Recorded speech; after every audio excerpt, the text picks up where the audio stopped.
The sky has always been more than a battlefield.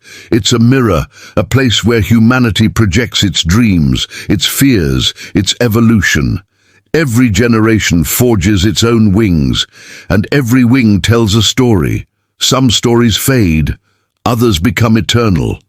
There are aircraft that define their era, and then there are those that transcend it. Two of them, born half a century apart, represent everything we once were and everything we have become. The Supermarine Spitfire and the F-16 Fighting Falcon. One, the graceful guardian of Britain during its darkest hour. The other, the sleek symbol of modern air superiority. They were never meant to meet. One was forged in the age of propellers and courage.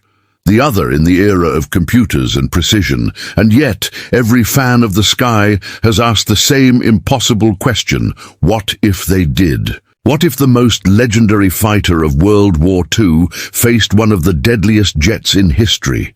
Could skill, spirit and instinct overcome speed, stealth and power? It's not just a question of performance, it's a question of soul. To understand the duel, we must first understand the legends. The Supermarine Spitfire was born in a time of desperation. In 1936, as Europe trembled under the growing shadow of war, a man named R.J. Mitchell designed an aircraft that looked more like poetry than metal.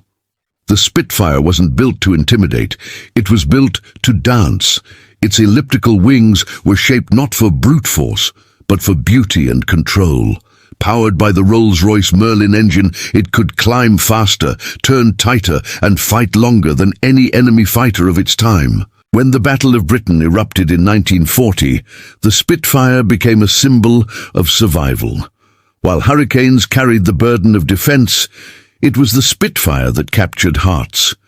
Its silhouette against the clouds became a sign that Britain still stood.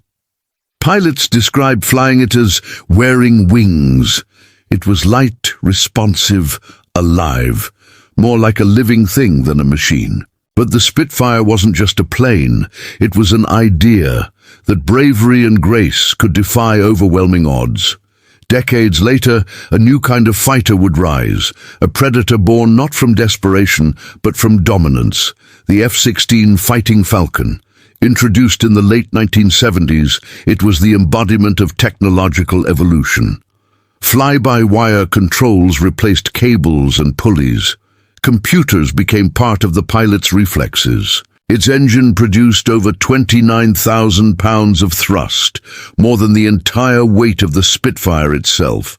The F-16 wasn't just fast, it was smart. It could climb past 50,000 feet in seconds, break the sound barrier with ease, and lock onto enemies long before they ever saw it. In a real fight, it wouldn't just outpace the Spitfire, it would obliterate it. But that's not the whole story, because war has never been just about machines.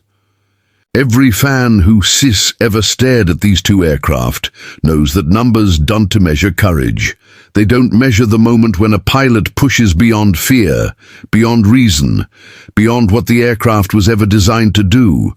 The Spitfire may be slower, older, fragile, but it carries something no computer can replicate: the human heart, unfiltered, unassisted, raw. So what would happen if time bent? If one dawn, through some miracle of history, a Spitfire pilot from 1940 found himself staring across the horizon at a sleek, roaring Falcon from 50 years in the future? The answer begins not in the sky, but in the silence before it. Picture it.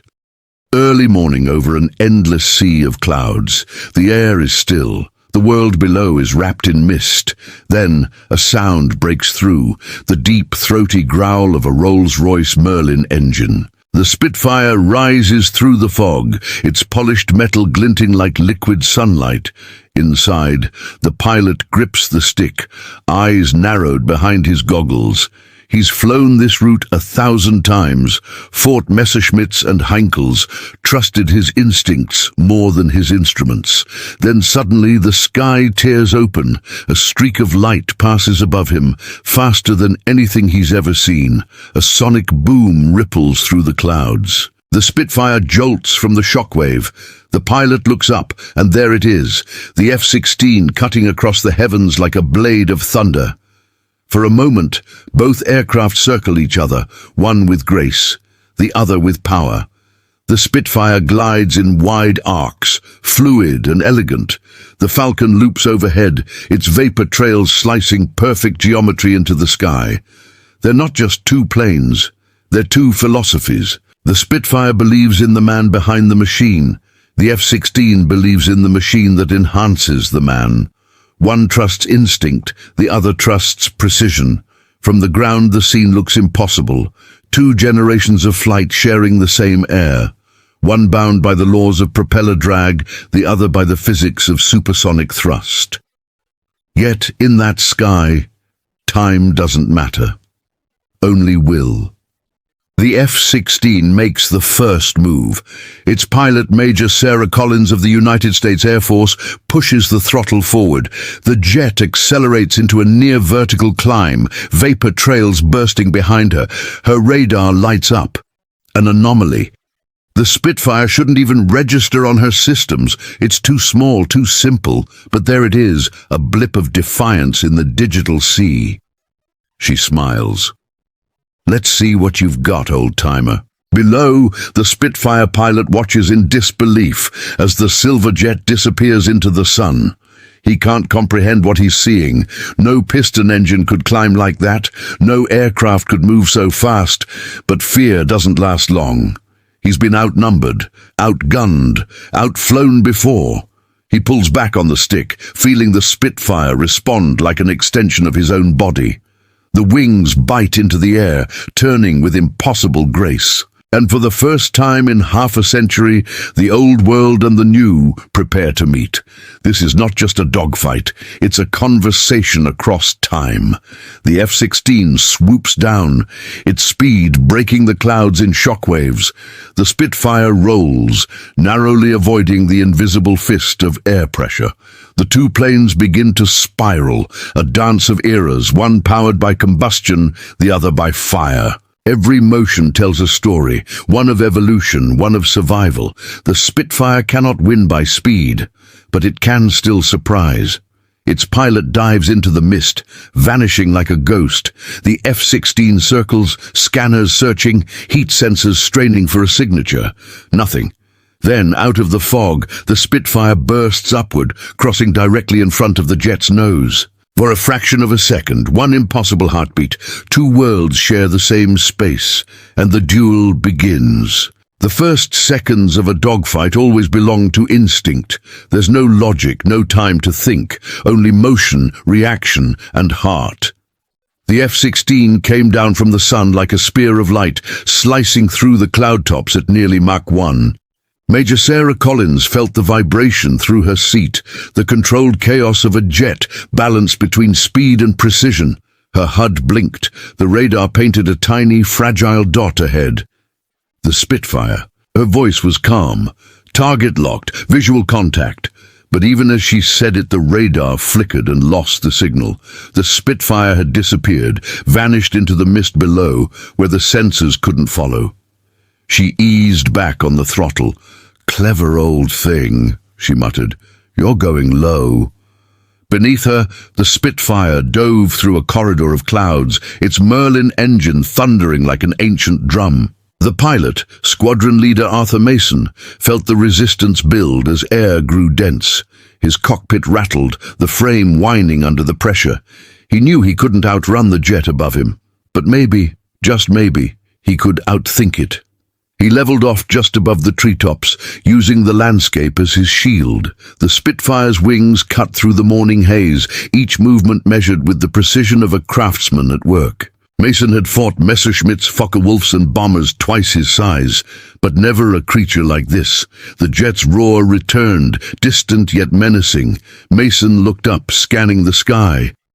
"All right, you miracle of the future," he whispered. "Let's see if you bleed."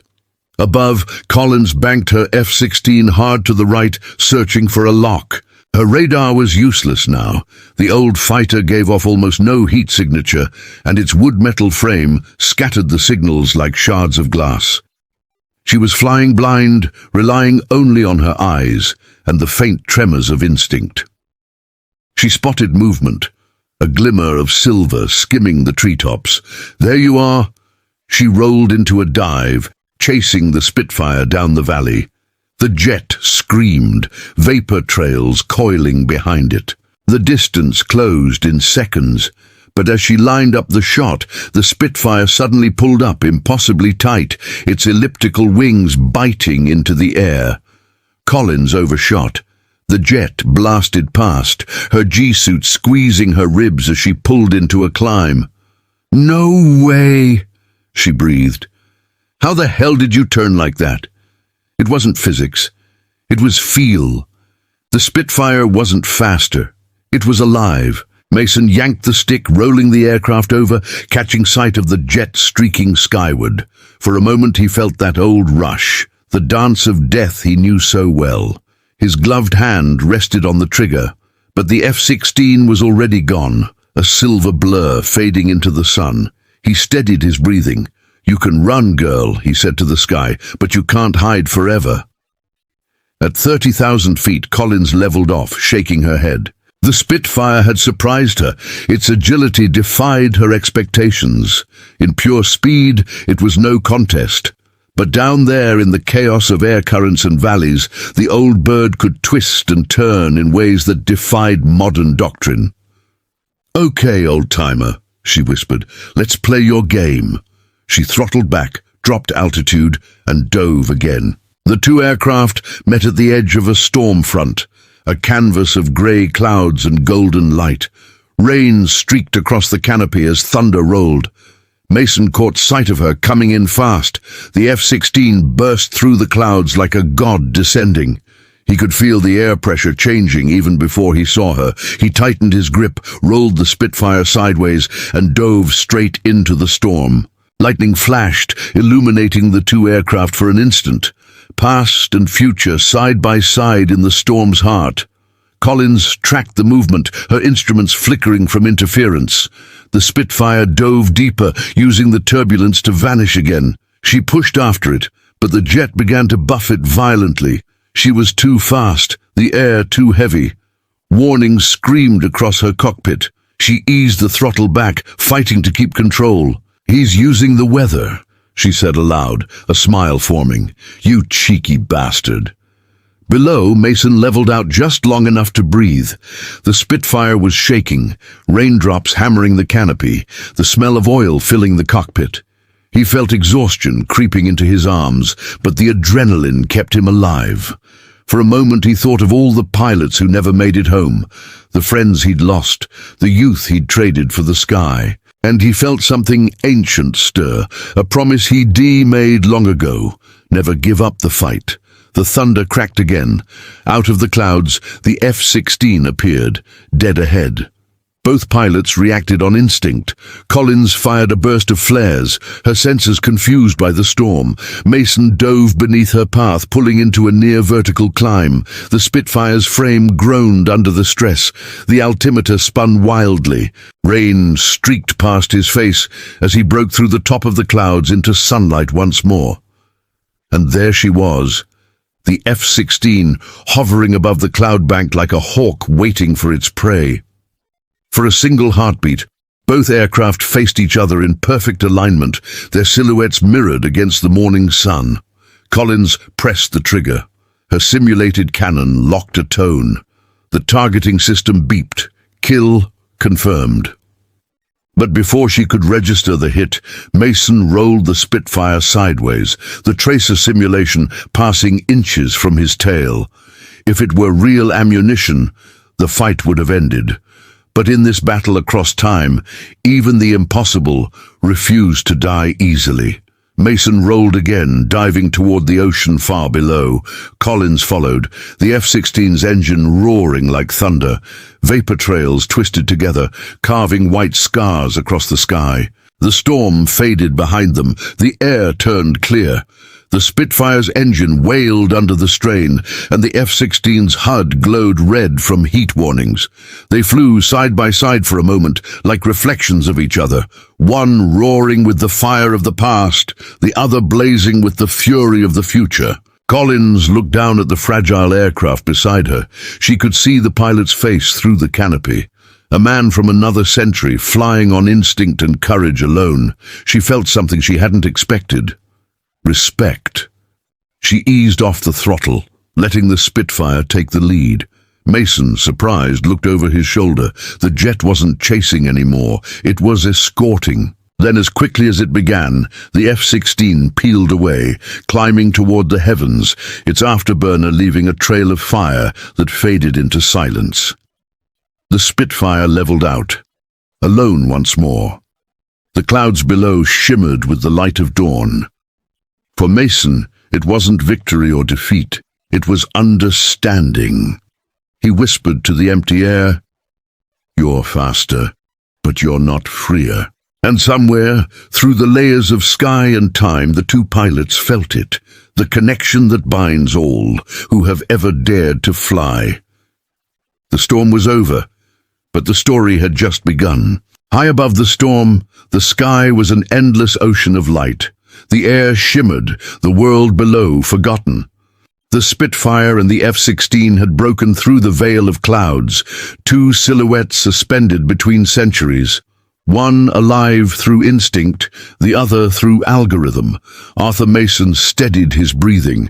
His heart pounded against his chest like the Merlin engine before him. He couldn't see the F-16 now, but he could feel it, out there somewhere, watching, waiting. He wiped the sweat from his brow and took a long breath. The air smelled of oil, metal, and something older, fear. He'd been afraid before. The first time he fought over the channel, the first time he saw tracers fly past his wings, the first time he realized how thin the line between living and falling really was. But this fear was different. It wasn't the enemy he feared, it was irrelevance. For Mason, flying had always been about presence, about the pulse of the machine in his hands, about the dance between risk and control. The F-16 changed that. Watching it move felt like watching the future erase everything he'd ever known. He wondered if that was what time did, replace you, one invention at a time. Far above, Major Sarah Collins circled in silence. Her jet floated effortlessly at 50,000 feet, the world below reduced to soft blue curves and shadows. Her radar was clear. The Spitfire had vanished again, lost in the folds of air and cloud. She took her hands off the controls, letting the flight computer hold position. It was strange, she thought. For all its power, the F-16 felt distant. She didn't fly it the way Mason flew his Spitfire, she managed it. It obeyed her instantly, flawlessly, predictably, but it didn't feel her. She could bank, roll, accelerate at supersonic speeds, but it was all mathematics, perfect, cold, efficient. And yet, something about that old aircraft below haunted her. It moved with imperfection, with human rhythm. Every turn seemed alive, every motion emotional. It didn't obey, it trusted. Collins leaned back in her seat, watching the horizon. What makes a pilot, she murmured to herself, the hands or the heart? Her headset crackled. A simulated voice from ground command broke through. Falcon 1, report status. She hesitated. Target evaded visual, continuing observation. Copy that. End engagement when ready. She didn't reply.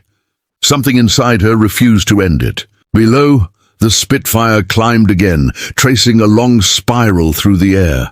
Mason's arms trembled with exhaustion, but his focus remained sharp. He had no radar, no computer, only instinct. He flew by feel, by the subtle whispers of the wind against his wings. He imagined the jet above him, fast, perfect, untouchable. He remembered a night in 1940 when he'd nearly been shot down over Kent. His plane was riddled with holes, his instruments dead. But he'd found his way home anyway, by the stars, by memory, by something beyond logic. That's what flying was. Not numbers, faith.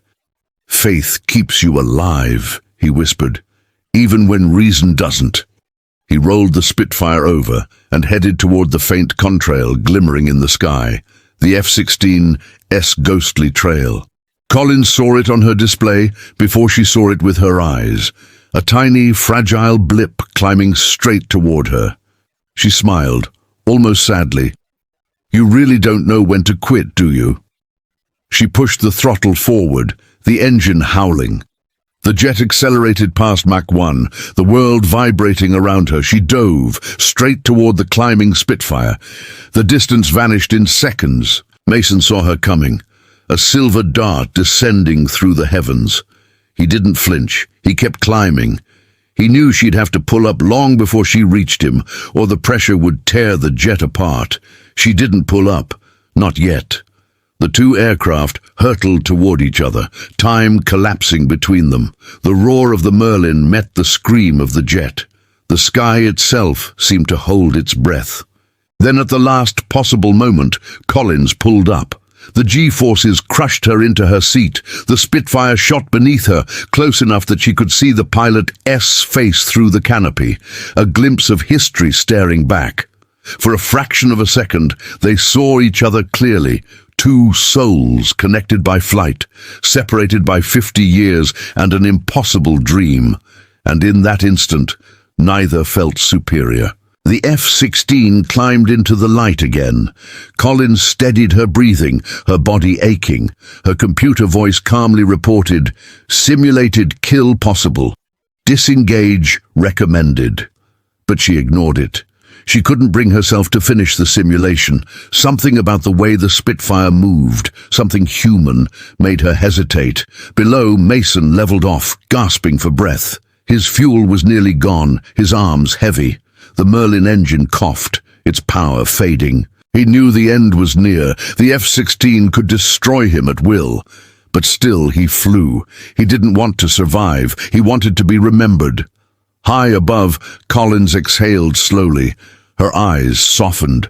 For all her training, for all her mastery, she realized she was witnessing something that no simulation, no data, no algorithm could ever replicate.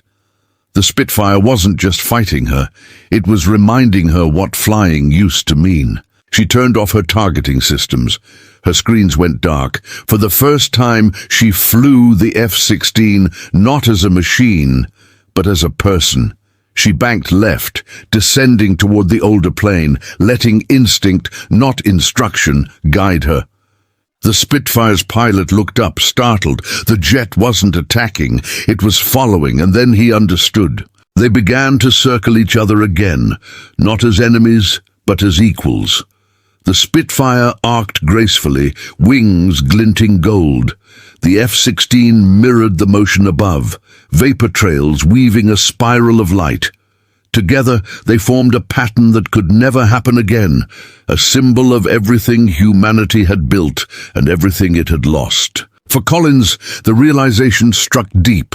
Technology had made flight safer, faster, more precise, but it had also made it lonelier. Up here, surrounded by computers and sensors, she had forgotten the simplest truth. The sky isn't conquered, it's shared. And for Mason, the lesson was just as profound. Watching the jet move beside him, he felt no resentment, no defeat. The F-16 wasn't the end of his legacy. It was its continuation. The same courage that fueled him in 1940 now lived inside a new generation. They flew like that for what felt like forever, two eras bound together by motion, the sound of the Merlin mixed with the hum of the afterburner, past and future blending into one perfect moment of flight. And as the sun dipped toward the horizon, painting the sky in crimson and gold, both pilots realized something quietly beautiful. Victory wasn't the point. Understanding was. The battle wasn't about who was better, it was about why they flew at all. The horizon was burning gold as the two aircraft traced circles in the sky. The world beneath them seemed to hold its breath. Two shapes suspended between past and future, flesh and machine, instinct and precision. The Spitfire's wings shimmered in the dying light. The F-16's canopy caught the sun like a mirror, blinding and perfect. For a long time, neither moved to strike. It was as if the duel itself had forgotten what victory meant. But the sky never stays calm for long. Mason glanced at his fuel gauge, dangerously low. The Merlin engine coughed again, sputtering with fatigue. His aircraft had given him everything it could, and now it begged for mercy. He smiled faintly. "Not yet, old girl, not yet."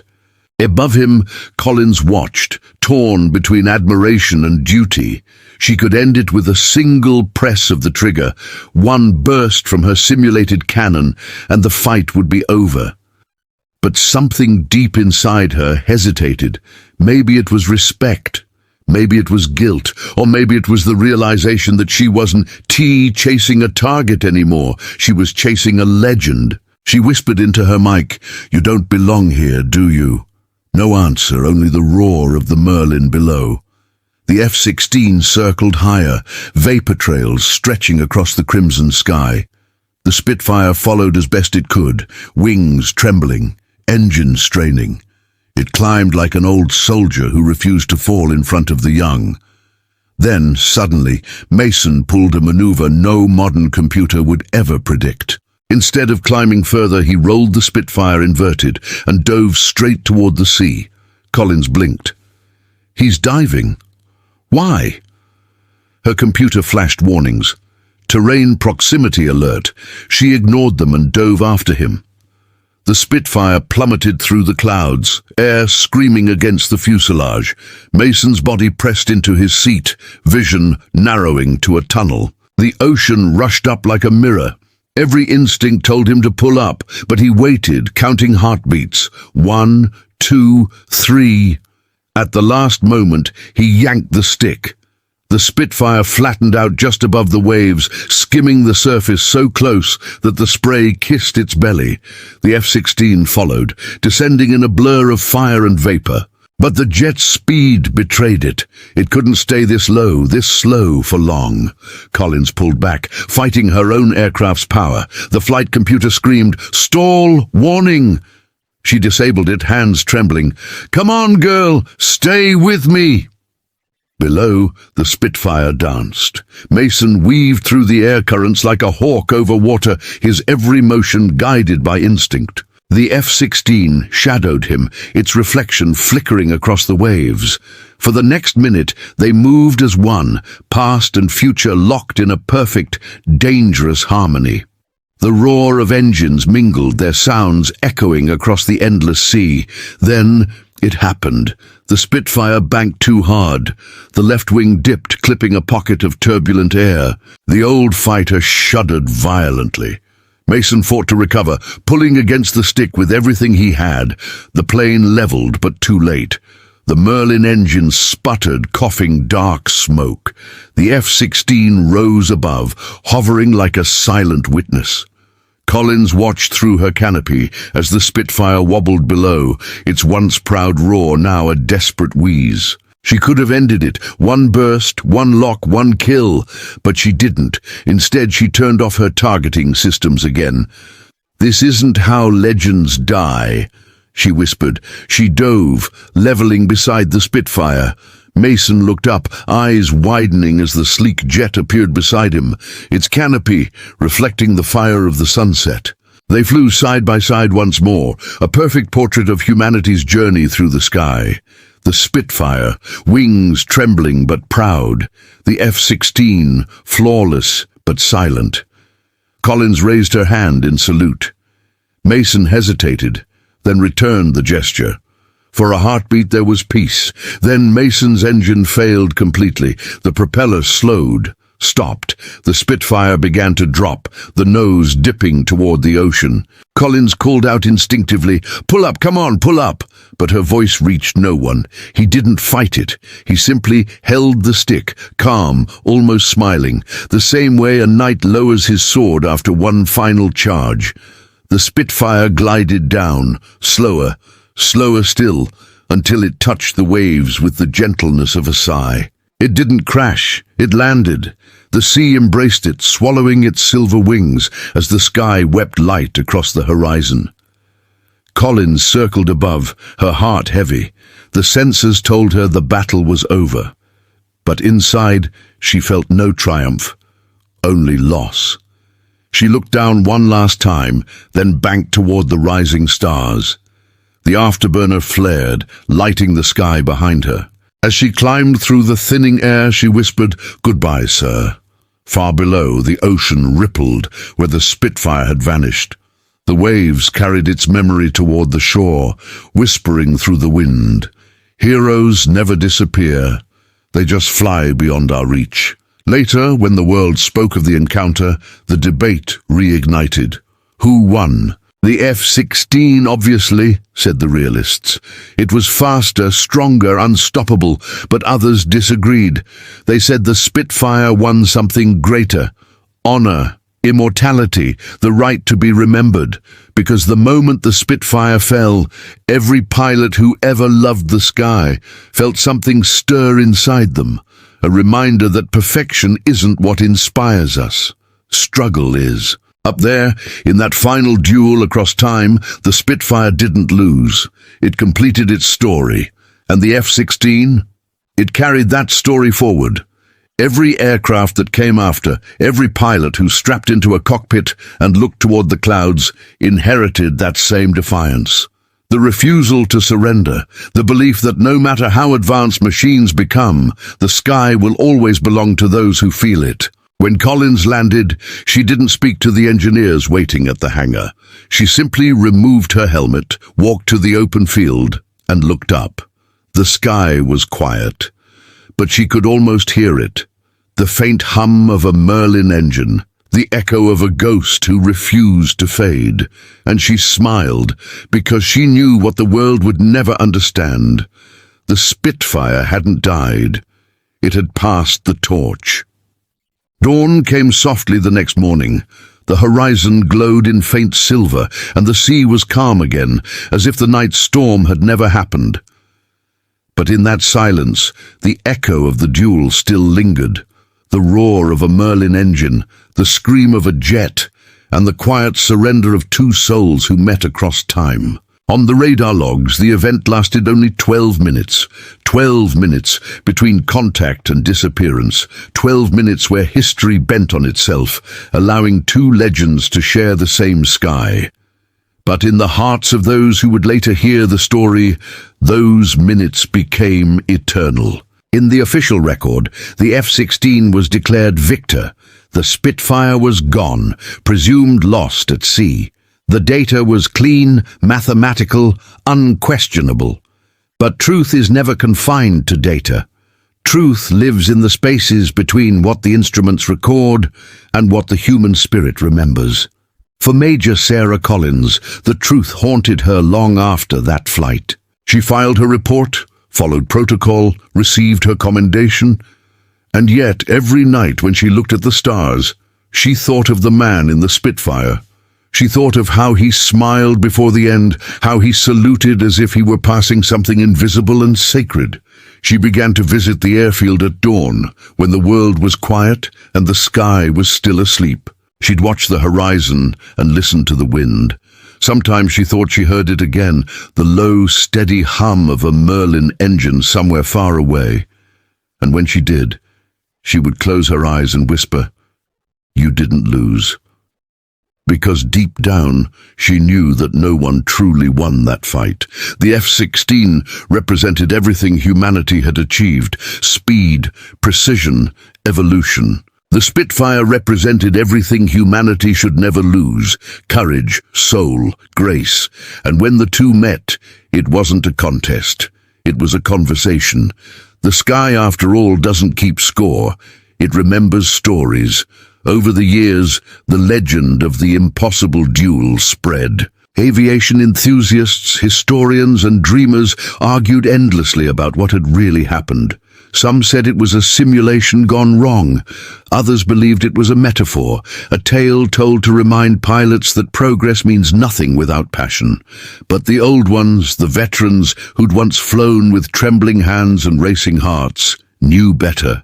They said the story was true. Maybe not in the way history books define truth, but in the way legends are born, half in the clouds, half in the soul. In hangars and museums across the world, visitors began to leave small tributes beside the Spitfires on display. A note, a feather, a toy plane. One message, written in careful handwriting, said, "You showed us that heart still matters." At air shows, when restored Spitfires took flight, people would look up and feel something ancient stir inside them. The roar of the Merlin wasn't just sound, it was memory. It was the voice of every pilot who ever faced the impossible and flew anyway. And sometimes, if an F-16 happened to share the same airspace, the crowd would fall silent watching the two aircraft, one weaving gracefully, the other slicing through the sky like a blade. It was as if the story were being retold again, not as rivalry, but as reverence. The Spitfire may have fallen that day, but its spirit rose higher than ever, because immortality isn't about never falling. It's about being remembered every time someone dares to rise. Major Collins left the service years later. She never spoke publicly about the encounter, but those who knew her said she changed afterward. She became quieter, more thoughtful. She began restoring old planes in her free time, helping museums preserve them. One day, she was seen standing beside a Spitfire on display, her hand resting gently on its wing. She whispered something no one could hear. Then she smiled and walked away. No one ever saw her fly again, but everyone who knew her believed that part of her still did, somewhere beyond the clouds, chasing a ghost across the horizon. The legend became a touchstone for pilots everywhere. Cadets in flight school would recite it before their first solo flight, not as fact, but as faith. The story reminded them that technology might make them faster, but it would never make them fearless.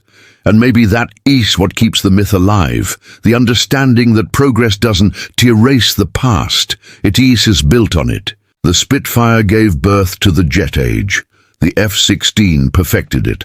Together they tell the story of humanity's greatest paradox.